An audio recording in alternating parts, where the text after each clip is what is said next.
Radio उड़ान की updates लेने के लिए इस चैनल को सब्सक्राइब कीजिए और इस वीडियो को ज्यादा से ज्यादा लाइक कीजिए और शेयर कीजिए। For more info log on to www.radioudan.com। अरे, तुम इतनी तेजी से बिना देखे कैसे टाइप कर लेते हो? कोई साथ बैठा है क्या? नहीं यार, अब मुझे किसी की जरूरत नहीं। मेरे पास है स्वलेखन टाइपिंग ट्यूटर। स्वलेखन, स्वलेखन। आज खुद को आजमाओ, निर्भरता की जंजीर तोड़ो, सीखो टाइपिंग स्वलेखन से, अपने हक की जंग लड़ो।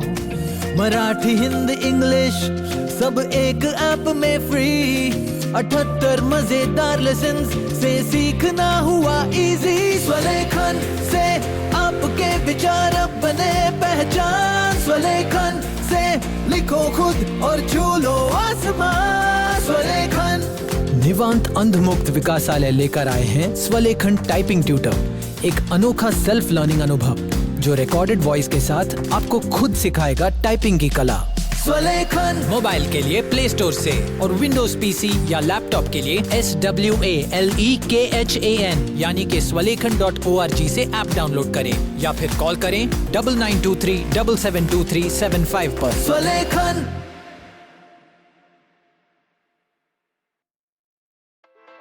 कब तक रुकेंगे, कब तक डरेंगे? जो विजुअली इम्पेयर्ड हैं, उनके लिए भी सफर मुमकिन है। सपने रुकने के लिए नहीं होते, रास्ते सबके लिए होते हैं।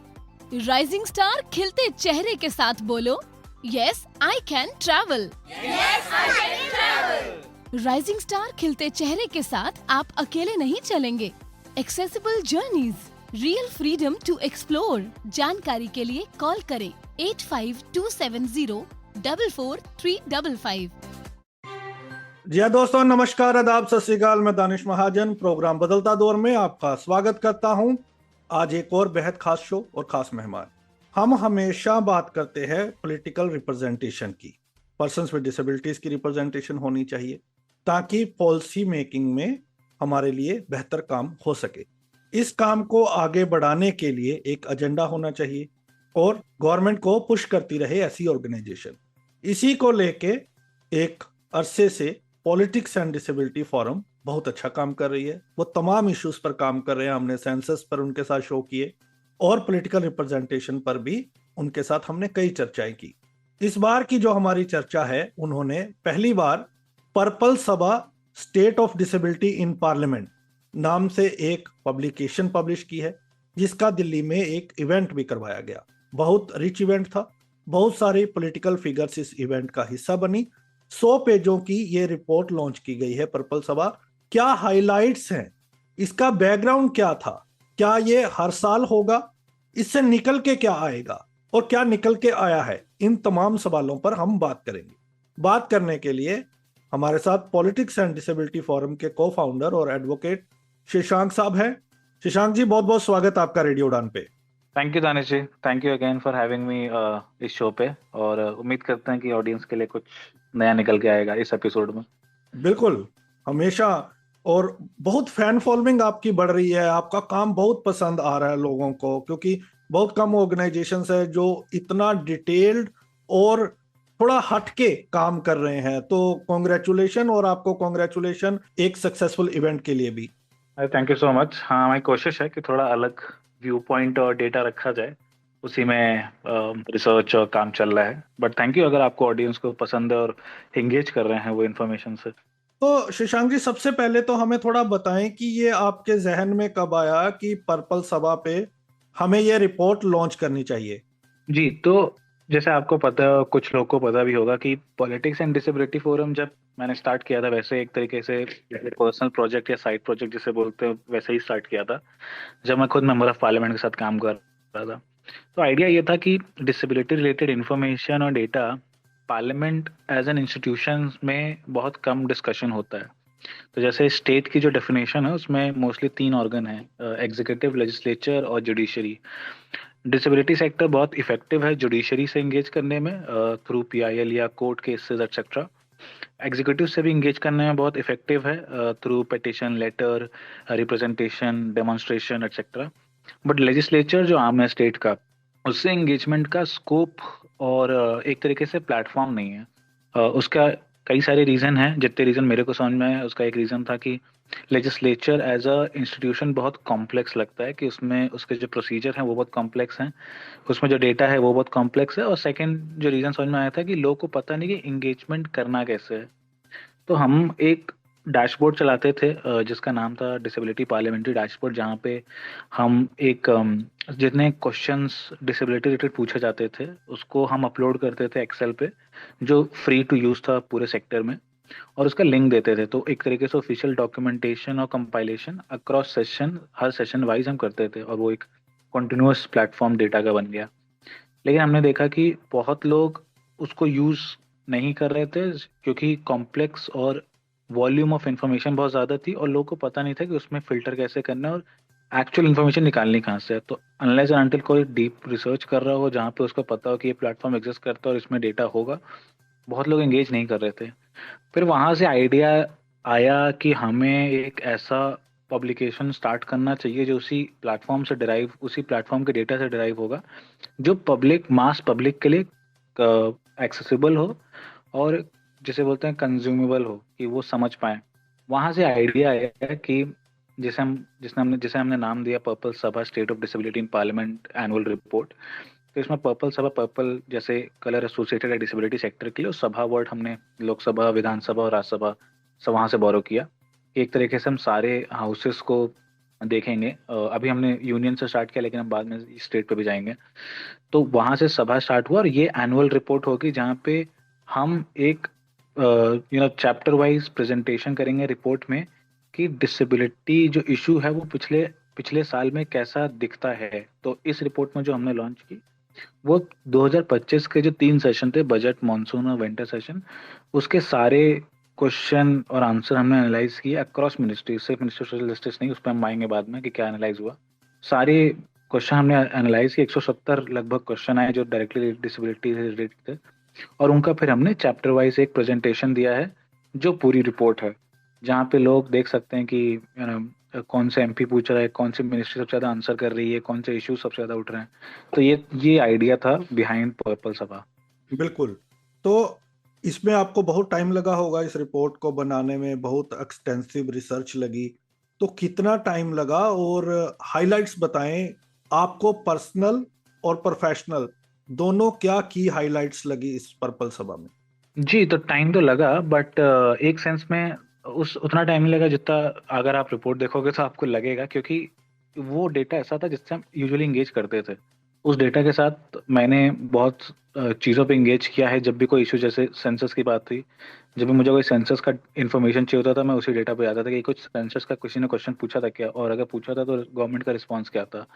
सिमिलरली बजट रिलेटेड या सर्टिफिकेशन रिलेटेड इश्यूज के लिए, तो वो एक ऐसा डेटाबेस था जिससे रेगुलरली हम इंगेज करते थे। और इवन जो एक्सटर्नल स्टेक होल्डर थे, जैसे फॉर एग्जांपल डिपार्टमेंट ऑफ ईपीडब्ल्यूडी भी एक बार इंगेज किया हमारे साथ, जहाँ पे उन्हें ये जानना था कि जीएसटी ऑन असिस्टिव डिवाइसेस पे कितने सवाल पूछे गए और आप हमें क्या कंपाइलेशन बना के दे सकते हो। तो हमने वो कंपाइलेशन उसी डेटाबेस से निकाला। तो रिपोर्ट लिखने में, हाँ, मैंने स्टार्ट की थी रिपोर्ट लगभग, मुझे लगता है एंड ऑफ दिसंबर में लिखनी, फिनिश हो जाके एंड ऑफ फेब में हुई थी। तो 2 महीने लिखने में लगे थे। और प्रोफेशनल इसलिए अच्छा था क्योंकि हमें उस रिपोर्ट में नए इनोवेशन करने की अपॉर्चुनिटी मिली, पर्सनली मुझे। जैसे उसमें एक सेक्शन है रिपोर्ट में जिसे बोलते हैं पार्लियामेंट्री एंगेजमेंट इंडेक्स। वो एक नया टूल है जो डिज़ाइन किया मैंने, जिसका स्टार्टिंग टू एंड मैंने फॉर्मूला डिटरमाइन किया, फिर उस पर लिखा।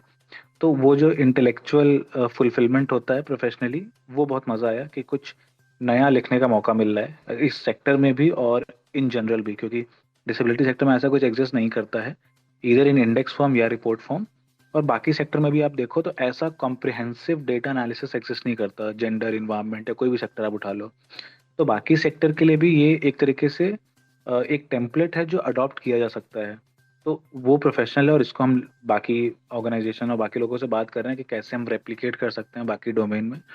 पर्सनली इसलिए था कि जितना हम लीगल पर्सपेक्टिव से देखते हैं या डिसेबिलिटी को, इश्यूज को अपने हम डिस्कशन या अब जनरल डिस्कशन हमें लगता है, पार्लियामेंट में जब मैंने वो एनालाइज किया डिटेल में जाके डेटा, तब मुझे मालूम पड़ा कि कुछ इश्यूज ऐसे हैं जो हमने खुद इमेजिन नहीं किए थे कि इतने ज़्यादा पूछे जाते होंगे, जो कि था जिसमें मैं बहुत सरप्राइज था कि सिकल सेल एनीमिया एक ऐसा इशू था जो टॉप 3 में सबसे ज़्यादा पूछा जाता था। मैंने एक्सपेक्ट नहीं किया था कि वो एक ऐसा इशू होगा जो सबसे ज़्यादा पूछा जाएगा।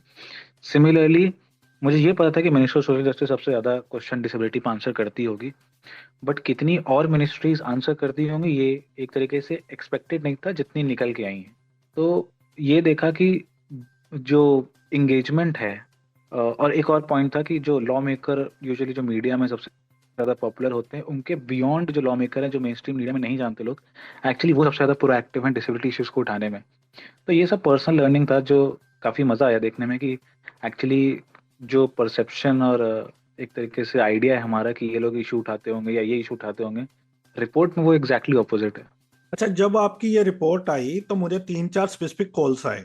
लोगों ने कहा कि we were shocked to hear कि 170 क्वेश्चन पूछे गए डिसेबिलिटी पे, जबकि उन्हीं लोगों का कहना था कि हम जितने भी कन्वेंशंस या कॉन्फ्रेंसेस अटेंड करते हैं तो वहां पे जो भी बंदा आता है वो एक जेनरिक बात करके चला जाता है कि यार पार्लियामेंट तो हमारी रिप्रेजेंटेशन नहीं है, कोई सवाल ही नहीं पूछता।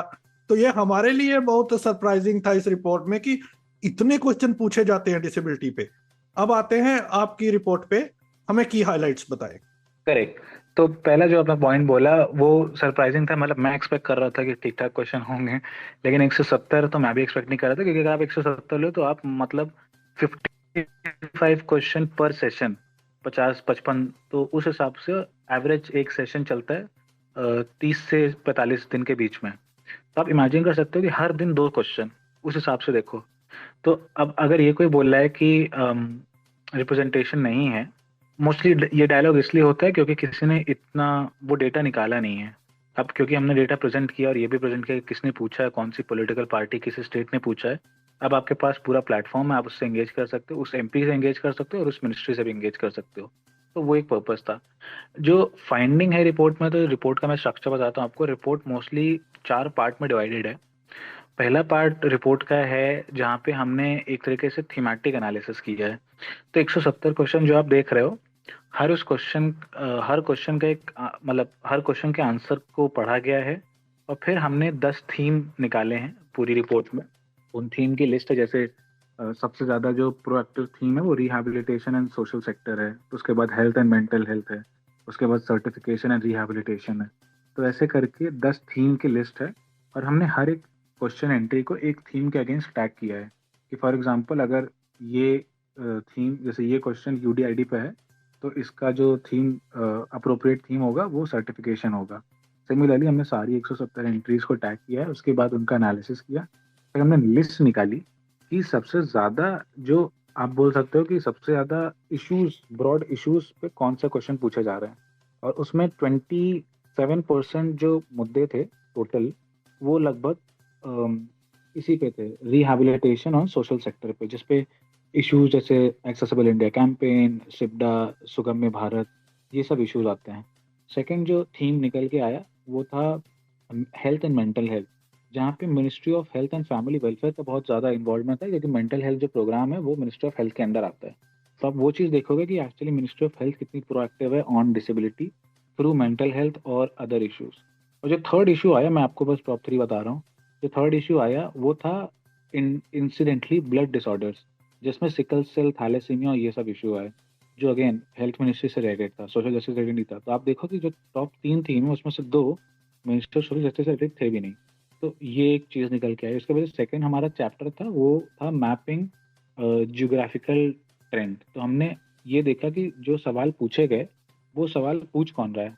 तो हमने सारे एमपीज उसमें की लिस्ट निकाली, हमने उन एमपीज, अगर वो लोकसभा के थे तो उनकी कॉन्स्टिट्यूंसी मैप की, अगर वो राज्यसभा से थे तो उनका स्टेट मैप किया, और उसके बाद हमने एक कलेक्टिव लिस्ट ऑफ टेबल बनाया जिसमें हमने ये मैप किया कि कौन से एरिया ऑफ इंडिया सबसे ज़्यादा प्रोएक्टिव हैं in terms of asking disability. तो हमने जो एक जेनरिक डेटा सेट रिलीज किया था उसमें आपने देखा होगा कि 23 स्टेट्स एंड यूनियन टेरिटरीज, तो लगभग 36 यूनियन स्टेट और यूनियन टेरिटरी है हमारे पास, उसमें से 23 स्टेट और यूनियन टेरिटरी रिप्रेजेंटेड हैं।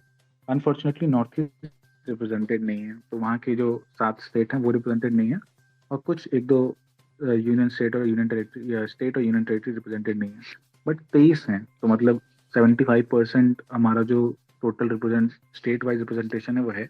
उसमें हमने और स्पेसिफिक इन्फॉर्मेशन दी है कि टॉप एमपीज कौन है जिन्होंने सवाल पूछा और उनकी कॉन्स्टिट्यूएंसी और क्या बोलते हैं उनका स्टेट कौन सा है। तो उसका पर्पस ये था कि फॉर एग्जांपल कुछ ऑर्गेनाइजेशन में जैसे आपके भी लोग होंगे जो पैन इंडिया काम कर रहे होंगे, कुछ स्टेट में काम कर रहे होंगे, तो इस डेटा से उनको मालूम पड़ेगा कि भाई कौन वो लोग हैं या कौन सी पॉलिटिकल पार्टीज हैं या रिप्रेजेंटेटिव हैं जो प्रोएक्टिव है हमारे स्टेट में, हम उनसे जाके मिल सकते हैं। तो ये पर्पस था सेकेंड चैप्टर के पीछे। जो हमारा थर्ड चैप्टर है उसमें हमने लिस्ट प्रोवाइड की है 10 मोस्ट आस्क्ड क्वेश्चंस की, और वो हमने स्पेसिफिक क्वेश्चन बताए हैं और वो कितनी बार पूछे गए हैं अक्रॉस 2025, ये भी लिस्ट की मेंशन की है। तो जैसे उसमें जो टॉप 3 इश्यूज हैं तो उसमें सबसे पहला जो सबसे ऑब्वियस आता है वो एक्सेसिबल इंडिया कैंपेन है, जो वो लगभग 15 से 20 बार पूछा गया है। सेकंड पे मेंटल हेल्थ था और थर्ड पे सिकल सेल था। तो ये टॉप 3 इश्यूज थे जो रिपीटेडली अक्रॉस सेशंस आपको दिखेंगे। तो ये हमारा थर्ड चैप्टर था। और जो हमारा फोर्थ चैप्टर था वो था मेंबर लेवल एंगेजमेंट, मतलब कि हमने टॉप 10 एमपीज आइडेंटिफाई किए जो सबसे ज़्यादा प्रोएक्टिव हैं। और इंसिडेंटली जो मुझे लगता है कि बहुत लोग जो सेक्टर में काम करते हैं उनके प्रिजम्पशन के अगेंस्ट जो टॉप 10 एमपीज हैं जिन्होंने सबसे ज़्यादा डिसेबिलिटी के क्वेश्चन पूछे, उसमें से 8 रूलिंग पॉलिटिकल पार्टी के हैं, मतलब 8 बीजेपी के हैं, 2 सिर्फ ऑपोजिशन के हैं। तो ये और जो टॉप 5 हैं वो 5 रूलिंग पार्टी के लोग हैं। और इंसिडेंटली अगर आपको मैं नाम बताऊं तो उसमें से पहले जो आते हैं उनका नाम है श्री खगेन मुर्मू जो वेस्ट बंगाल से हैं। दूसरे नाम पे सुरेश कुमार कश्यप जो हिमाचल प्रदेश से हैं। तीसरे नाम पे स्मिता उदयवाग जो महाराष्ट्र से हैं। चौथे पे जशवंत सुमन भाई जो गुजरात से हैं। और 5वें नंबर पे श्री मनोज तिवारी जो दिल्ली से हैं। तो ये 5 टॉप एमपीज थे। इसी तरीके से हमने पूरी लिस्ट दी है और इसमें ये भी मेंशन किया कि उन्होंने क्या इश्यूज उठाए हैं। और लास्ट जो हमारा एक चैप्टर था वो एक तरीके से रिकमेंडेशन था, जहाँ पे हमने इस पॉइंट पे लिखा है कि ऐसे कौन से इश्यूज थे जो नहीं उठाए गए जो उठाने बनते थे। तो हमने कुछ लिस्ट ऑफ रिकमेंडेशन दिए जाके सेक्टर और डिपार्टमेंट या गवर्नमेंट उसे देख सके और ये सोचे कि कई सारे इश्यूज ऐसे हैं जो आते ही नहीं है। तो उसमें अगर मैं लिस्ट दूं आपको 2-3 की, उसमें हम अगर बात चाहेंगे तो बाद में बात कर सकते हैं। जैसे वुमेन विद डिसेबिलिटीज पे क्वेश्चन नहीं था, जो कि sexual crime against women with disabilities हमने पिछले साल में देखा है, कई सारे केसेस सामने आए हैं। डिजास्टर प्रिपेयर्डनेस पे कोई एक भी क्वेश्चन नहीं था। सिमिलरली जैसे कई सारे जो क्लाइमेट और डिजास्टर हो रहे हैं उसमें डिसेबिलिटी का क्या पर्सपेक्टिव वो मेंशन नहीं था। और इलेक्टोरल एक्सेसिबिलिटी का क्वेश्चन नहीं था। तो ये कुछ रिकमेंडेशन है जो हमने मेंशन की कि आरपीडब्ल्यूडी में ये एक्ट प्रोविजन है, ये इश्यूज हैं जो निकल के नहीं आ रहे जो आने चाहिए। तो एक तरीके से ये स्ट्रक्चर था पूरी रिपोर्ट का। बहुत ही बढ़िया, जबरदस्त। अब इन तमाम चीजों में ये एमपी वाली बात अगेन ये भी सरप्राइज किया, क्योंकि हम काफी दोष देते हैं रूलिंग पार्टी को कि वो एक्टिव नहीं है, Correct. ये काम नहीं हो रहा, वो काम नहीं हो रहा। लेकिन ये तो बड़ा ही चौंकाने वाला आपने खुलासा किया है कि 10 में से 8 एमपी जो हैं वो रूलिंग पार्टी के हैं। अगेन ये फर्क पड़ता है जब हम डेटा की बात करते हैं। क्यों डेटा इंपॉर्टेंट है, ये चीजें हमें समझ आती है सिर्फ डेटा के थ्रू। अब ये बताएं, इसमें से जो क्वेश्चंस उठाए गए 170 में से, या जिस सेक्टर को ज्यादा टच किया गया, जैसे आपने टॉप 3 की तो बात की ही है, लेकिन आपके लिए पर्सनल तौर पे और एज एन एक्टिविस्ट सबसे रेलिवेंट इशू आपको कौन से लगे कि ये बहुत ही अप्रोप्रिएट उठाए गए हैं? और ये भी लोग जानना चाहेंगे, सिर्फ क्वेश्चन उठाना या उसका रिप्लाई करना, इसका आउटकम क्या निकल के आता है पार्लियामेंट में जो क्वेश्चन पूछे जाते हैं? करेक्ट, ठीक है। तो पहली चीज तो मैं अपने आप को एक्टिविस्ट नहीं बोलूंगा, मैं यूजुअली रिसर्च करता हूँ क्योंकि ग्राउंड पे आप लोग काम करते हो, मैं तो बस रिसर्च करता हूँ। तो कुछ चीजें जो जैसे एक्सपेक्टेशन पे जो थी उस पर मैं नहीं बोलूंगा कि एक्सेसिबल इंडिया कैंपेन में एक्सपेक्ट कर रहा था कि कई सारे क्वेश्चन होंगे क्योंकि सबसे ज्यादा नॉन स्कीम वही है, स्पेशली जो लॉ मेकर जो काम नहीं कर रहे हैं। तो कुछ चीजें जो निकल के आई जो मेरे लिए बहुत सरप्राइजिंग थी, वो जो मैंने बताया, जैसे थर्ड इशू जो ब्लड डिसऑर्डर रिलेटेड जो इश्यूज आए वो बहुत इंटरेस्टिंग था, क्योंकि सिकल सेल एनीमिया, थैलेसीमिया, ये सब या मल्टीपल स्क्लेरोसिस, ये सब इश्यूज ऐसे लगते हैं जो सेक्टर या उनके रिप्रेजेंटेटिव को लगता है कि मुद्दे नहीं उठाए जा रहे हैं। मैं बहुत सरप्राइज था कि ऐसे इश्यूज बहुत ही प्रोएक्टिवली उठाए जा रहे हैं। और और उसका एक रीजन ये है कि ऐसे इश्यूज उठाए भी उन एरिया से जा रहे हैं जहाँ पे ये कंडीशंस प्रेवलेंट हैं। तो हमें पता है कि blood disorder mostly tribal area में प्रोपोर्शनली हमें हाई दिखते हैं कंडीशंस या केसेस ऑफ ब्लड डिसऑर्डर। तो हमने देखा कि जो मोस्टली केसेस आपको सिकल सेल या उसके दिखेंगे वो उड़ीसा, झारखंड और छत्तीसगढ़ के एमपी से उठाए हैं, जो एक नेचुरल टेंडेंसी है रिलेट करने की।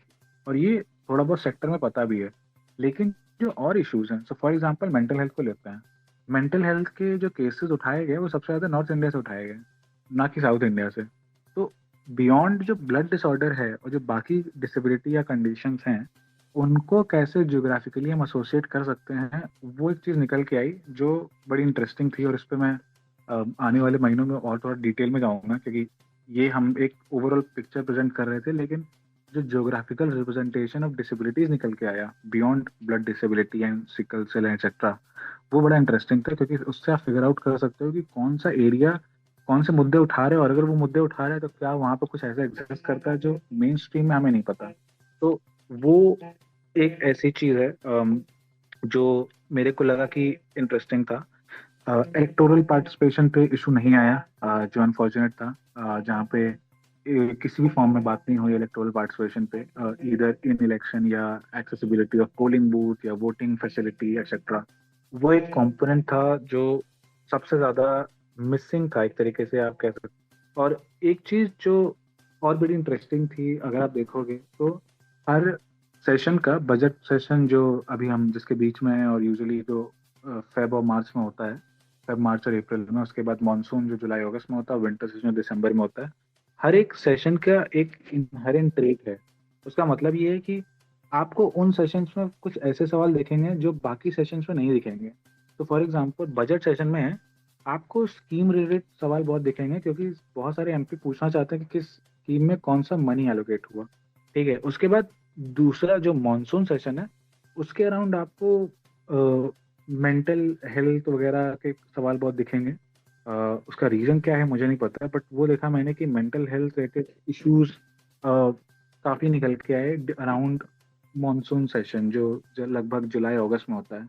और विंटर सेशन में आप देखोगे कि जो एक तरीके से एक्सपेक्टेड है नॉर्थ इंडिया में, कि जो हेल्थ हैजार्ड है लोगों का बिकॉज ऑफ पोल्यूशन या बाकी कंडीशंस, वो विंटर सेशन में निकल के आएगा।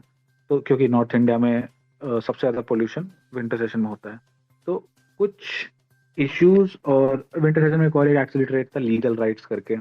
तो लीगल राइट का जो हमारा थीम था, लीगल राइट और पॉलिसी जो इशू था, वो भी सबसे ज़्यादा एक्चुअली दिसंबर टाइम निकल के आया, क्योंकि मेजोरिटी क्वेश्चन दिसंबर। तो इसमें हमने दो कंक्लूजन डिराइव किया।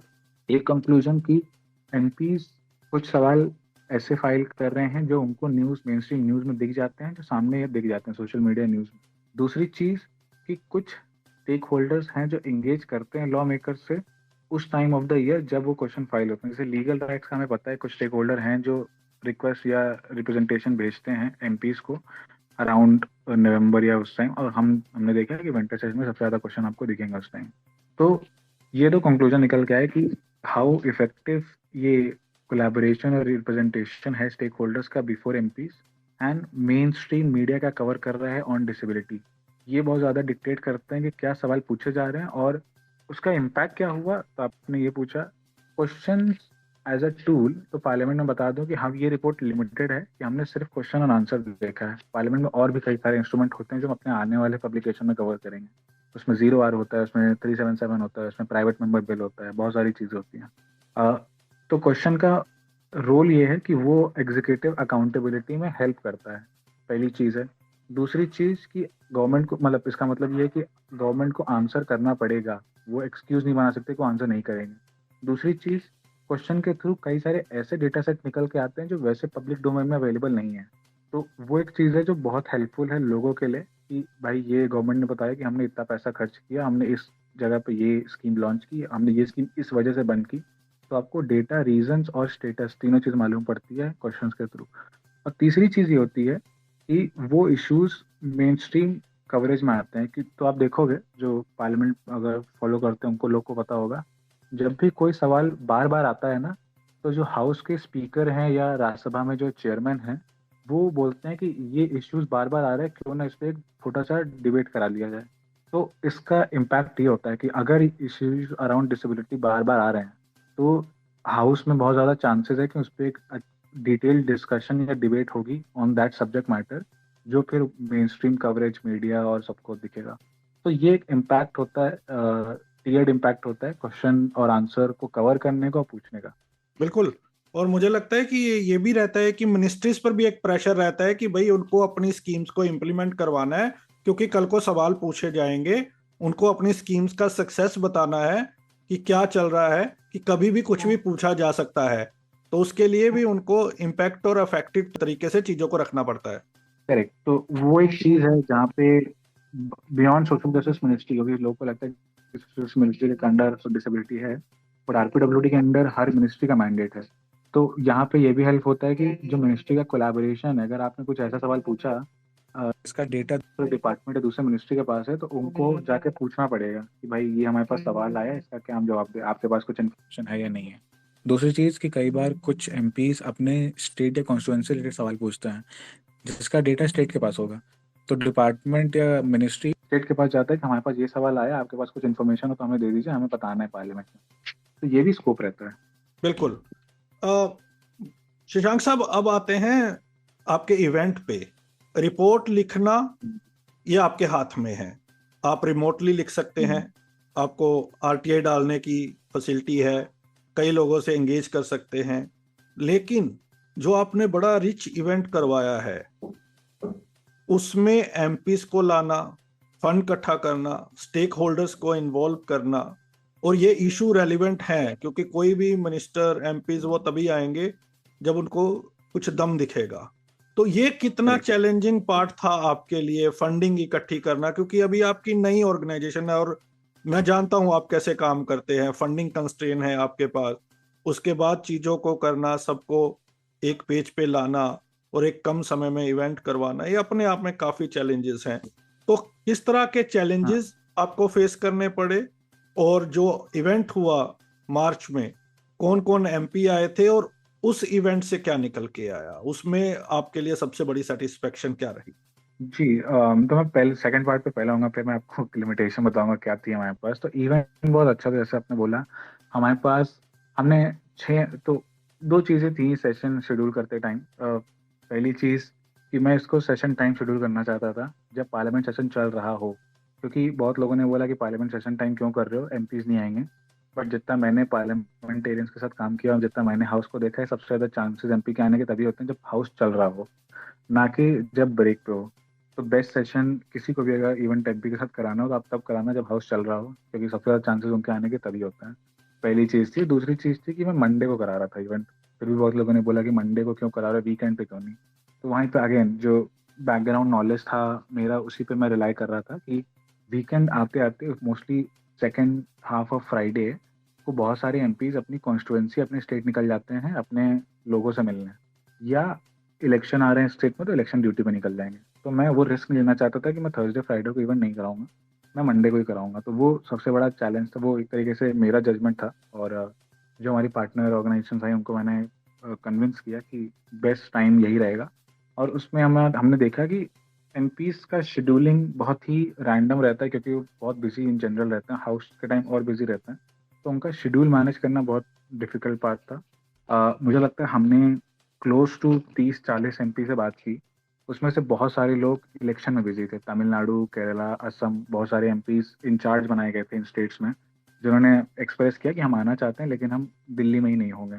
तो बहुत सारे एमपीज का ये शेड्यूलिंग मैटर हो गया कि इलेक्शन आ रहा है तो उनकी वजह से अवेलेबिलिटी नहीं। फिर हमने शॉर्टलिस्ट किया, हमने 6 एमपीज को बुलाया क्रॉस पार्टी लाइन्स कि आप आइए। तो उसमें से 5 एमपीज इवेंट में आए थे, और हमारा पैनल 6 बजे से स्टार्ट था। 1 घंटे का हमारा मेन जो इवेंट था, वो पैनल ऑफ एमपीज था, वो 1 घंटे का इवेंट में 5 एमपीज हमारे क्रॉस पार्टी लाइन। और भी इंसिडेंटली एंड तक आते आते 2 एमपीज और आ रहे थे, हमें उन्हें मना करना पड़ा कि सर आप जब तक पहुंचोगे तब तक इवेंट खत्म हो जाएगा, तो हम आपसे बाद में आके मिल लेंगे। तो वो था कि सब्जेक्ट मैटर ऐसा था कि वो बहुत इंटरेस्टेड थे अटेंड करने में। लिमिटेशंस ये थी कि उनकी शेड्यूलिंग और इलेक्शन और हाउस लिमिटेशन था। उसके बाद इवेंट हमारे 2 कंपोनेंट था। तो एक जैसा मैंने बताया कि ये पैनल ऑफ एमपीज, उसके बाद दूसरा हमारा जो कंपोनेंट था, हम ये नहीं चाहते थे कि बस लॉ मेकर आए और बोल के चले जाएं। तो हमने उनके पहले और उनके बाद में दोनों पोर्शन में हमने ओपीडी और एक्सपर्ट रिप्रेजेंटेशन रखा हुआ था। तो जो फर्स्ट हाफ आप देखो उसमें हमने सीसीपीडी रिप्रेजेंटेशन बुलाया, चीफ कमिश्नर ऑफिस को बुलाया कि आप बताइए आपकी लिमिटेशन क्या है, just before panel of law makers, ताकि वो भी सुन पाए जो हमारा इशू रहता है कि हम आरपीडब्ल्यूडी में अमेंडमेंट कराना चाहते हैं, वो लॉ मेकर्स के सामने बोले। तो सीसीपीडी ने बोला। उसके पहले हम पॉलिटिकल पार्टी रिप्रेजेंटेटिव भी चाहते थे, तो हमने अनीश को बुलाया, अनीश गवांडे जो स्पोक्स पर्सन है एनसीपी का। उसने बोला पॉलिटिकल पार्टी का व्यू पॉइंट क्या होता है जब पीडब्ल्यूडीज को पार्टी में लाना हो, तो वो एक पर्सपेक्टिव हमने रखना चाहते थे। उसके बाद हम एक्सपर्ट और आरपीडब्ल्यूडी का एक ओपिनियन पर्सपेक्टिव रखना चाहते थे, जिसके लिए हमने राहुल बजाज जो आपके शो में भी आए हुए हैं, उसने बोला 10 years ऑफ आरपीडब्ल्यूडी पे क्या क्या रिक्वायरमेंट है, लेजिस्लेटिव चेंजेस, क्योंकि लॉ मेकर्स थे। और फिर हमने एक ओपीडी रिप्रेजेंटेशन भी हम चाहते थे, एक ऐसी ऑर्गेनाइजेशन से बुलवाना जो बहुत सालों तक ऑपरेट की हो। तो हमने सोचा कि लेप्रोसी मिशन ट्रस्ट को बुला रखना सही होगा, क्योंकि 150 साल से ज़्यादा उनका ऑपरेशन हो चुका है, तो हमने वो रखा। तो ये एक तरीके से हमारा ब्रॉड स्ट्रक्चर था, जहाँ पे एनपी और बाकी जो कंटेंट है वो रहे। 3-4 पॉइंट निकल के आए जो काफ़ी अच्छे थे। तो पहला जो पॉइंट निकल के आया कि एमपीज ने ये एडमिट किया कि वो बहुत सारे इश्यूज उठाना चाहते हैं, बट उन्हें पता नहीं कि वो इश्यूज हैं क्या। तो जब हमने या लोगों ने ऑडियंस से उनके सामने बोला, जैसे फॉर एग्जांपल एक इंसान ने बोला कि जो लाइव प्रोसीडिंग ऑफ हाउस होती है उसमें साइन लैंग्वेज इंटरप्रिटेशन नहीं है, तो मुझे समझ ही नहीं आता। तो सारे एमपीज ने बोला कि we will write a letter speaker को और राज्यसभा में चेयरमैन को कि साइन लैंग्वेज इंटरप्रिटेशन होना चाहिए। उन्होंने तुरंत अग्री किया। सिमिलरली यंग एमपीज जैसे मिस इकरा चौधरी जो बहुत यंग एमपी हैं यूपी से, उन्होंने बोला कि वुमेन विद डिसेबिलिटीज में मैं क्या इश्यूज उठा सकती हूँ, मुझे बताना है, इंगेज मेरे ऑफिस के साथ एंड मेरे साथ बताना कि व्हाट आर द इश्यूज जो हम उठा सकते हैं। सिमिलरली स्टैंडिंग कमेटी में क्या इश्यूज उठा सकते हैं, प्रोफेसर राम गोपाल यादव जो चेयरपर्सन थे standing committee on health and family welfare, उन्होंने बोला कि कमेटी अगर कुछ ऐसा मुद्दा उठा सकती है तो बताना मेरे को, मैं वहाँ पे अपने लिस्ट ऑफ मिनट्स में लिख सकता हूँ। तो ये सब निकल के आया कि एमपीज बहुत विलिंग थे वो चीज़ उठाने के लिए, बस उन्हें पता नहीं था कि क्या मुद्दे उठाने चाहिए और क्या इश्यूज हैं सेक्टर में। उन्होंने भी बोला कि हमें जो दिखता है सोशल मीडिया या मेन स्ट्रीम में या हमारे पास कोई आता है तो हम वो मुद्दे उठा लेते हैं, वरना हमें ज़्यादा आइडिया नहीं है। तो इस प्लेटफॉर्म और रिपोर्ट के थ्रू हमें मालूम पड़ा कि अच्छा ये इश्यूज हैं। और उन्होंने ये भी बोला कि हमें लगता था कि सिर्फ मिनिस्टर ऑफ सोशल जस्टिस से ही इशू उठा सकते हैं डिसेबिलिटी का, और बाकी मिनिस्ट्री से नहीं उठा सकते। तो बाकी मिनिस्ट्री से भी उठा सकते हैं, ये भी एक निकल के आया। दूसरी चीज़ जो निकल के आया, उन्होंने बोला कि हम चाहते हैं कि ये event as a one off event ना हो, आप ऐसा कुछ करो कि हम एक throughout the year session के पहले या सेशन के बाद में भी ऐसा कुछ कर पाएं जहाँ पे हम सीख पाएं कि क्या इश्यूज उठाने हैं। तो ये था कि वो विलिंग थे टू बी मतलब continuously part of this programme या दिस प्लेटफॉर्म, कि वो ऐसा कुछ करना चाहते हैं। एंड द थर्ड जो चीज़ निकल के आई वो सेक्टर साइड से थी, जहाँ पे उन्होंने एक्सप्रेस किया कि आरपीडब्ल्यूडी एक्ट और मेंटल हेल्थ केयर एक्ट और जो नेशनल ट्रस्ट एक्ट हैं उसमें कई सारे अभी भी अलाइनमेंट नहीं है बहुत सारे इश्यूज पे, और लॉ मेकर्स के पास थ्रू प्राइवेट मेंबर्स बिल ये अथॉरिटी होती है to pitch corrective measure government को। गवर्नमेंट उसे अग्री करेगी नहीं करेगी बात की बात है, बट वो एक स्ट्रॉन्ग इंस्ट्रूमेंट होता है। और बहुत सारे लॉ मतलब जो एमपीज हमारे आए थे उन्होंने एडमिट किया कि हम ऐसा इश्यूज जो भी आपका आरपीडब्ल्यूडी इश्यूज हैं उसका बताइएगा, हम उसके फाइल करने को तैयार है इंटरवेंशन, जो भी इंटरवेंशन रिक्वायरमेंट होगा। तो ये मुद्दा निकल के आया। लोगों ने कई सारे इश्यूज भी उठाए ऑडियंस में जो हमने नोट किए। साइन लैंग्वेज एक मेजर इशू था, reservation of person with disabilities in parliament एक निपुण ने मुद्दा उठाया था, वो हाउस ने रिप्लाई किया कि मतलब पैनल ने रिप्लाई किया कि राज्यसभा बेटर प्लेटफॉर्म होगा। और सुधाकर सर जो एमएलए और मिनिस्टर भी रह चुके हैं बिहार में और पैनल पे भी थे, जो आरजेडी से आते हैं लोकसभा में, उन्होंने बोला कि बिहार में हमने 1977 से ही कर्पूरी ठाकुर के टाइम से ही हमने रिजर्वेशन दे रखा है लोअर गवर्नमेंट में।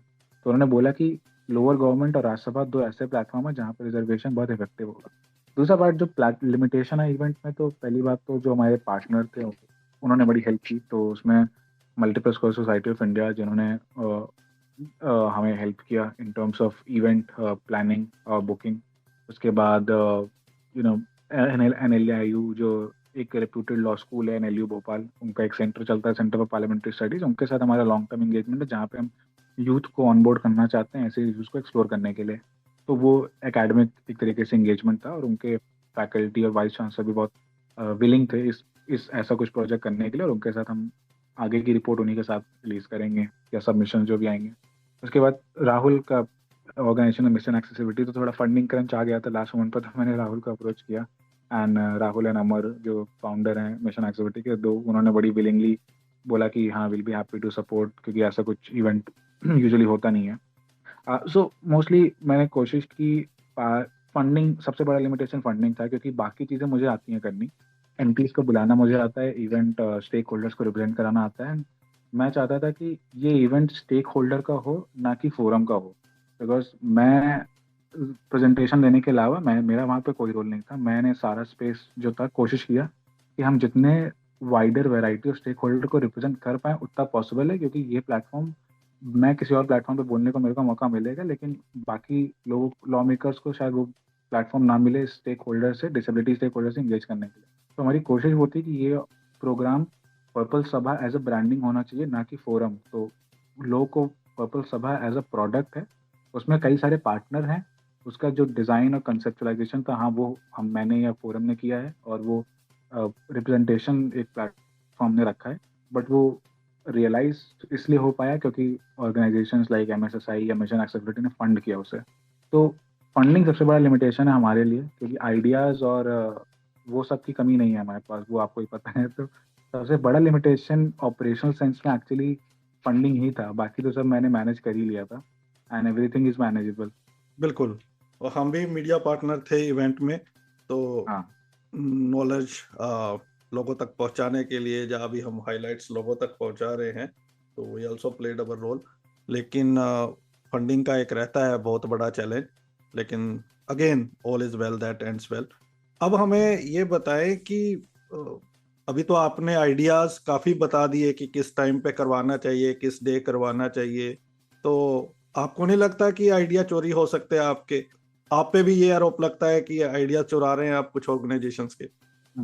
वो तो बोलने के लिए कोई भी आइडियाज ऐसे आइडिया नहीं है जो कहीं पे एग्जिस्ट नहीं करते। ये सब ऐसी इन्फॉर्मेशन है, हाँ कुछ इन्फॉर्मेशन मेरे पास ऐसी है जो मैं दूसरी साइड रहा हूँ इसलिए मुझे पता है। बट ये ऐसे आइडिया हैं जो कोई बता सकता है किसी को भी। प्रॉब्लम ये नहीं कि आइडिया चुराने वाली, क्योंकि अगर वही है कि पॉडकास्ट एक आइडिया है, कोई भी कर रहा है, रिसर्च एक आइडिया है, फेलोशिप एक आइडिया है, वो कोई भी कर रहा है। तो उसी सेंस में पार्लियामेंट या लेजिस्लेचर एज ए इंस्टीट्यूशन है, उससे आप बहुत मल्टीपल फॉर्म ऑफ एंगेजमेंट कर सकते हो, सिर्फ एक फॉर्म ऑफ एंगेजमेंट नहीं है। अगर आइडिया ही होता तो लोग बोलते हैं कि जुडिशरी से हम केसेस फाइल कर रहे हैं, कोई और केस क्यों फाइल कर रहे हैं डिसेबिलिटी के रिलेटेड। वहाँ पे ये लिमिटेशन नहीं है, क्योंकि वहाँ पे एक्सेप्टेड है कि आप इतना ज़्यादा स्कोप ऑफ एंगेजमेंट है, उसमें कई सारे लोग के पार्टिसिपेट करने के लिए स्कोप है। पार्लियामेंट और लेजिस्लेचर भी बहुत बड़ा सेक्टर है जहाँ पे स्कोप ऑफ एंगेजमेंट बहुत बड़ा है।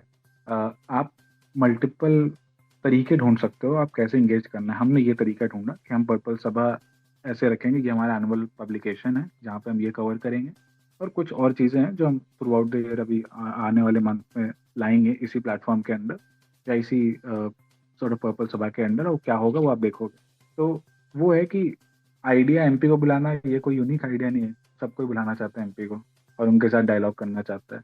MP को बुला के डायलॉग करके आप आउटपुट क्या रख रहे हो वो मैटर करता है। तो वो स्किल और know how I think transferable नहीं है, क्योंकि मैंने MP के साथ काम किया है इसलिए मुझे बहुत सारी चीज़ें पता हैं। MP ऑफिस और लॉ मेकर्स कैसे ऑपरेट करते हैं, वो जब तक किसी ने काम नहीं किया है तब तक वो ट्रांसफरेबल इन्फॉर्मेशन नहीं। और ऐसा नहीं कि मैं उठ के ये काम करने लगा हूँ। मैं 2021 में मैं वैसी जी के साथ काम करता था, जुलाई 2021 में, तो उस चीज़ को लगभग 5 साल होने वाला है। तो 5 साल से मैंने ये स्पेस देखा है। तो ऐसा नहीं है कि मैं 5 साल से इस स्पेस में नहीं हूँ या मैंने कल इस महीने डिसाइड किया कि नहीं इस पर कुछ करना चाहिए। मैं 5 साल से यही काम कर रहा हूँ, तो आगे भी होगा। तो लास्ट के 2 सवाल लेते हैं। तो एक चीज जो मुझे समझ में आई है इस पूरे शो में और आपकी पूरी रिपोर्ट से, कि अगर ये क्रॉस स्टेट चला जाए तो मजा आ जाए। इससे काफी जो MLAs हैं, काफी जो पॉलिटिकल फिगर्स हैं, उनको इजी रहता है डिसेबिलिटी इशू समझने के लिए, और फिर वो ज्यादा पावरफुल तरीके से एंगेज कर पाते हैं। तो क्या पॉलिटिक्स एंड डिसेबिलिटी फोरम, आपने पहले शो में हिंट तो दिया है, क्या अब आप इसको फुल फ्लेज ले रहे हैं, इसको क्रॉस स्टेट ले जाने की तैयारी है? एनुअल क्या प्लानिंग चल रही है, क्या हाइलाइट्स रहने वाली हैं इस साल में पॉलिटिक्स एंड डिसेबिलिटी फोरम की ओर से, और हम लोग पूरी कम्युनिटी सेक्टर आपको कैसे सपोर्ट कर सकता है? जी आनंद जी, आप देखिए, मैंने अगर पहला पार्ट डिटेल में बता दिया तो फिर होगा कि लोग आइडिया उठा लेंगे फिर मैं आइडिया करूंगा कैसे। तो मतलब ब्रॉड ऑब्जेक्टिव यही है कि जैसा मैंने बोला, उसमें कोई वो नहीं है कि पर्पल सभा सभा का जो मैंने आपको एक्सप्लेनेशन दिया था वो लोकसभा और राज्यसभा नहीं, विधानसभा भी इंक्लूड था उसमें। विधानसभा स्टेट हमारा टारगेट है, स्टेट में हम जाना चाहते हैं क्योंकि स्टेट में स्कोप ऑफ एंगेजमेंट ज़्यादा है। और वहाँ पे क्योंकि मैं दिल्ली से ऑपरेट करता हूँ तो मुझे पार्लियामेंट की बहुत नॉलेज है, स्टेट की बहुत उस सेंस में लिमिटेड नॉलेज है। तो स्टेट में लेकिन हम पार्टनर आइडेंटिफाई करना चाहते हैं जिनके साथ हम ये काम कर सकते हैं। तो वो हम एक प्रोसेस में हैं, we are in the process कि आइडेंटिफाई करें कि इस स्टेट में किसके साथ कर सकते हैं, इस स्टेट में किसके साथ कर सकते हैं। करना कैसे है वो हमें पता है, कैसे यूज़ करना है और जो स्टेक होल्डर है उनको कैसे ऑन बोर्ड लाना है जो बियॉन्ड डिसेबिलिटी सेक्टर है। क्योंकि ये पार्लियामेंट्री डेटा और एक्सपर्टीज के लिए और भी स्टेक होल्डर हैं जो काम करते हैं, जिनके साथ मैंने भी पहले भी काम किया होगा, उनको मैं ऑन बोर्ड लाना चाहता हूँ ताकि जो आउटपुट आए वो जल्दी आए और ऐसे फॉर्म में आए कि लोग वहाँ के लोकल एमएलए लोग समझ पाएँ, मतलब लोकल लैंग्वेज वगैरह में। तो ये एक प्लेटफॉर्म है कि हम स्टेट में एक्सपैंड करेंगे अगर पर्पल सभा को फुल फ्लेजेडली। वो इस साल करते हैं कि अगले साल करते हैं वो देखना पड़ेगा, और वो इस पर भी डिपेंड करेगा कि कौन से स्टेक होल्डर हैं जो फाइनेंशियली सपोर्ट करने के लिए तैयार हैं, बिकॉज इसमें फाइनेंशियल रिक्वायरमेंट है, इसमें कोई डाउट नहीं है। अगर किसी फॉर्म में आप वहाँ पे ट्रैवल भी करो उसमें भी फाइनेंशियल रिक्वायरमेंट है, वहाँ पे कोई सेशन करो उसमें भी फाइनेंशियल रिक्वायर्ड है। तो देखते हैं कि कौन फाइनेंशियली इस पूरे प्रोग्राम को सपोर्ट करने के लिए तैयार है as a whole. Stakeholders का इन्वॉल्वमेंट ये है कि पर्पल सभा, जैसे मैंने बोला कि फोरम की ब्रांडिंग नहीं है उस पर, वो बस पर्पल सभा है, वो इवेंट होता रहेगा और उसमें पार्टनर्स रोटेट होते रहेंगे। उसका जो कंसेप्चुलाइजेशन है हमने किया है और उसकी जो एनुअल रिपोर्ट आएगी वो भी मैं लिखूंगा, लेकिन उसमें और स्टेक होल्डर्स कैसे इन्वॉल्व हो सकते हैं। तो फॉर एग्जांपल मैं एग्जांपल कैसे समझाऊंगा, जैसे लेप्रोसी मिशन था, वो बहुत इंटरेस्टेड थे कि हम पार्लियामेंटेरियंस के साथ लेप्रोसी पे कैसे काम कर सकते हैं। तो मैं उनके साथ काम कर रहा हूँ कि क्या मुद्दे हैं लेप्रोसी पे पहले ये समझने के लिए, फिर कौन से एरिया हैं जहाँ पे प्रोमिनेंट है और कौन से बेस्ट केस स्टडी हैं जहाँ पे इफेक्टिव है। उसके बाद उनके लिए एक स्ट्रैटेजी बना के पार्लियामेंटेरियंस को रिप्रेजेंट करेंगे कि लेप्रोसी पे ऐसा कुछ किया जा सकता है। सिमिलरली जैसे और स्टेक होल्डर्स हैं जो अपने स्पेसिफिक डिसेबिलिटी में काम करना चाहते हैं उनके साथ काम करेंगे, क्योंकि we specialise in parliamentary advocacy. हम सब्जेक्ट मैटर एक्सपर्ट नहीं है, पार्लियामेंट एक्सपर्ट हैं, उसमें हमें पता है कि वहाँ पे क्या चीज़ें हैं, वो है सब्जेक्ट मैटर एक्सपर्ट।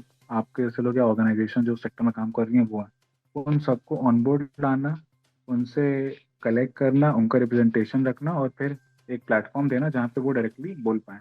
और ऑफ कोर्स लिमिटेशन की लेजिस्लेचर एग्जीक्यूटिव नहीं है। अगर पॉलिसी है वो बनवाना है तो आपको एग्जीक्यूटिव गवर्नमेंट के पास ही जाना पड़ेगा। लेजिस्लेचर लॉ बना सकता है और इन्फ्लुएंस कर सकता है कि ऐसा कुछ करना चाहिए। तो ये एक्सप्लेन करना लोगों में कि ये सारे डोमेन ऑफ एडवोकेसी है जो आज तक या अभी तक बहुत ही अच्छे से इंडिया में एक्सप्लोर नहीं हुआ है एग्जीक्यूटिव और जुडिशरी के अलावा, तो वो हम एक प्रोडक्ट सामने रखना चाहते हैं, एक प्लेटफॉर्म सामने रखना चाहते हैं फॉर पार्लियामेंट्री एडवोकेसी कि ये एक नया फॉर्म ऑफ इंटरवेंशन और एडवोकेसी है और इफेक्टिव भी है क्योंकि चेंजेस होते हैं यहाँ से। तो वो एक आइडिया है और उसी के around next 1 year from next till next March जब सेकेंड रिपोर्ट आएगी इस पर कुछ एक्टिविटीज प्लान्ड है before and after session and during inter session, जो आप क्योंकि मीडिया पार्टनर हो तो आपको तो पता ही चल जाएगा। बिल्कुल, तो हम तो बिल्कुल आपके साथ हैं एंड पर्सनली तौर पे भी I love the work you are doing and जिस तरीके से कर रहे हो काम करना, लेकिन जिस तरीके से करना, एंड रेडियो डॉन will always support such initiative. Last सवाल मेरे को ये पूछना है लोगों की क्लैरिटी के लिए। अभी आपने बोला कि आपने सवाल पूछा, फिर मैं यहाँ पे कुछ डिस्कस करूंगा, आइडिया चोरी हो जाएगा। और आजकल कुछ ऑर्गेनाइजेशंस बहुत इनसिक्योर हो रही हैं आइडियाज को लेके। मेरे 15-16 साल के करियर में डिसेबिलिटी में मैंने जितनी भी कॉन्फ्रेंसेज अटेंड की हैं, जितने भी गवर्नमेंट के इवेंट अटेंड किए हैं, जितने भी स्टेक होल्डर्स हैं, सब एक बात कहते हैं कि हमारे पास बहुत कम लोग हैं, ये सेक्टर बहुत बड़ा है, ये देश बहुत बड़ा है, ज्यादा से ज्यादा लोग हमें चाहिए डिसेबल्ड और नॉन डिसेबल्ड, ताकि मिलके काम करें। और एक आइडिया पे, एक चीज पे एक बंदा काम नहीं कर सकता इतने बड़े देश में। तो ये इनसिक्योरिटी आइडियाज की ये वाली जो चीज है, ये सेक्टर में नई शुरू हुई है, इसको हम समझना चाहते हैं, ये क्या है? देखिए, इसका आंसर मेरे पास तो नहीं होगा क्योंकि मैं आपसे कम टाइम से इस सेक्टर में मतलब काम कर रहा हूँ, या इस सब्जेक्ट मैटर पे काम कर रहा हूँ। मेरे को बट पार्लियामेंट डू यू और थिंक कि ऐसा कुछ होना चाहिए? ये सेक्टर तो सबका है और सबको ही काम करना चाहिए जहां जहां तो जिसकी एक्सपर्टी है। मैंने जो एग्जांपल दिया आपको कि आप जैसे जुडिशरी का एग्जांपल लो। अब अगर कोई ये बोले कि डिसेबिलिटी के केसेस सिर्फ मैं ही लेता हूँ और किसी को नहीं लेना चाहिए, तो इमेजिन करो कि इंडिया में कितने केसेस फाइल होते हैं। पेंडेंसी में करोड़ों के केसेस हैं। 3 लेवल ऑफ कोर्ट्स हैं, लोअर कोर्ट्स, हाई कोर्ट और सुप्रीम कोर्ट। तो 3 लेवल ऑफ पूरा स्ट्रक्चर है। सिमिलरली अगर आप लेजिस्लेचर का भी इंटरवेंशन देखो तो 3 लेवल पे है, पार्लियामेंट है, स्टेट लेजिस्लेचर और फिर विधानसभा और म्यूनिसिपल कॉर्पोरेशन है। इतना बड़ा पूल ऑफ वर्क है।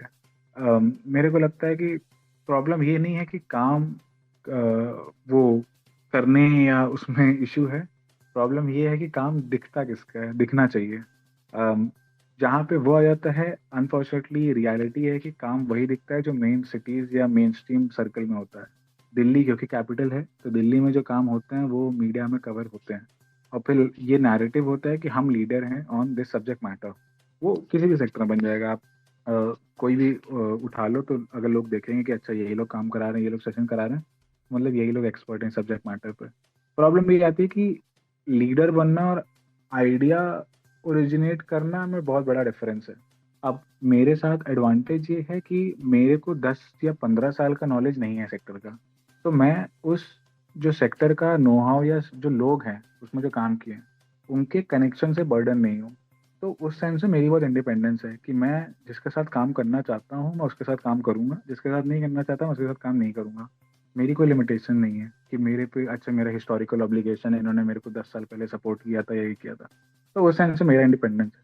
दूसरी एडवांटेज मेरे साथ ये है कि मैं इस सेक्टर में काम नहीं करता हूँ। मैं मोस्टली या तो मेरा लीगल काम है, रिसर्च है, इन्वायरमेंटल वर्क है। तो मैं जो उस सेक्टर से मैंने सब सीखा है वो सारे आइडियाज मैं यहाँ पे यूज कर रहा हूँ। और वही पर्पस है कि जो यंग या मेरे एज ग्रुप या हमारा जो पीयर ग्रुप है, हमारा ऑब्जेक्टिव ये है कि इस सेक्टर में जो इनोवेटिव टूल्स ऑफ एडवोकेसी है उसकी उसकी लिमिटेशन है। जो आपको जेंडर और क्लाइमेट और इन सब स्पेस में दिखेगा, वहाँ पे वो लोग advance methodology, advance data set, high and research, high and collaborations, वो सब यूज करते हैं ताकि लोग उन्हें सीरियसली लेना शुरू करें और एविडेंस बेस्ड एडवोकेसी जिसे बोलते हैं उसको लेना शुरू करें। वो वही लार्जली ऑब्जेक्टिव है, एटलीस्ट मेरा फोरम का तो लार्जली ऑब्जेक्टिव वही है कि हम new form of advocacy, new form of data set और new form of interventions with government और लेजिस्लेचर दोनों लागू करना चाहते हैं, और वहीं पर हम सारा इनोवेशन करते हैं। हमारा इनोवेशन कोलैबोरेशन या स्टेक होल्डर एंगेजमेंट में नहीं जाता, क्योंकि मैं उस फॉर्म ऑफ एडवोकेसी से ज़्यादा रिलेट करता नहीं हूँ। उसकी इफेक्टिवनेस होगी बट मैं बहुत रिलेट नहीं करता। तो आप देखोगे कि पब्लिक ये सर्वे बेस्ड एनालिसिस या सर्वे बेस्ड डेटा कलेक्शन मैं बहुत कम करता हूँ, क्योंकि बहुत सारा डेटा सेट ऑलरेडी एग्जिस्ट करता है जो आप निकाल सकते हो, लेकिन आपको मेहनत करनी पड़ेगी वो डेटा आइडेंटिफाई और एक्सट्रैक्ट करने के लिए। और वहाँ से जो डेटा निकलेगा वो बहुत जेन्युइन डेटा होता है, गवर्नमेंट भी उस पर पढ़ती है। अब इस रिपोर्ट में जो भी डेटा है वो प्राइमरी डेटा है, जो पूरा डेटा पार्लियामेंट का है। गवर्नमेंट कहीं डिनाई नहीं कर सकती कि ये आपका डेटा है। तो वो एक है। अब उसमें क्यों हो रहा है, क्या हो रहा है, लोग आइडिया उठा रहे हैं या नहीं काम कर रहे हैं, वो तो चलता रहेगा। वो आप भूल जाओ, अगले 10 साल चलता रहेगा। बिल्कुल। 5 साल पहले जब मैं शोज करता था तो जो हमारे लीडर्स थे, सीनियर्स थे, उनको बड़ा डर था कि यंगस्टर नहीं आ रहे हैं, क्या होगा डिसेबिलिटी सेक्टर का। मैं राहुल से भी और आपसे ऑफलाइन भी, निपुण से कई बार बात कर चुका हूँ। मेरे लिए सबसे बड़ा सेटिस्फेक्शन ये है कि जो यंगस्टर्स आ रहे हैं वो बहुत प्रोफेशनल आ रहे हैं और हेजेमनी को तोड़ रहे हैं। जो वन मैन शो बना के रखा था, वन मैन शो कभी भी नहीं था, लेकिन जैसा आपने कहा कि दिल्ली ज्यादा दिखता है, तो कुछ लोगों ने हेजेमनी एस्टेब्लिश की थी। उस चीज को आप लोग बहुत इफेक्टिवली तोड़ रहे हैं और सबको साथ लेके आगे बढ़ रहे हैं। That's a matter of satisfaction. Thank you so much Shashank साहब बात करने के लिए। It's always honour and pleasure talking to you. All the very best. और radio Udaan again always unconditional will support the work you are carrying forward for the sector. Thank you so much. Ramesh ji, thank you and thank you for all the support event के लिए भी, और event हमने तो काफी informally बात की event पे, तो thank you for all the support, जो आपको पता ही है। जी, तो लिसनर्स, बात की आज हमने पर्पल सभा रिपोर्ट की, कितनी इंपॉर्टेंट है। इस शो की डिस्क्रिप्शन में मैं आपको लिंक प्रोवाइड करवाऊंगा, पढ़िए, उससे आपकी अंडरस्टैंडिंग बिल्ड होगी, बहुत सारी नई चीजें मिलेंगी, बहुत सारी जो आपकी मिथ हैं वो टूटेंगी, और कैसे इस सेक्टर को आगे ले जाना है उसकी भी एक ब्रॉड अंडरस्टैंडिंग बनेगी। ऐसी ऑर्गेनाइजेशंस को आप फाइनेंशियली भी सपोर्ट कर सकते हैं, आप जिस भी तरह से अगर रिसर्च करते हैं तो भी सपोर्ट कर सकते हैं।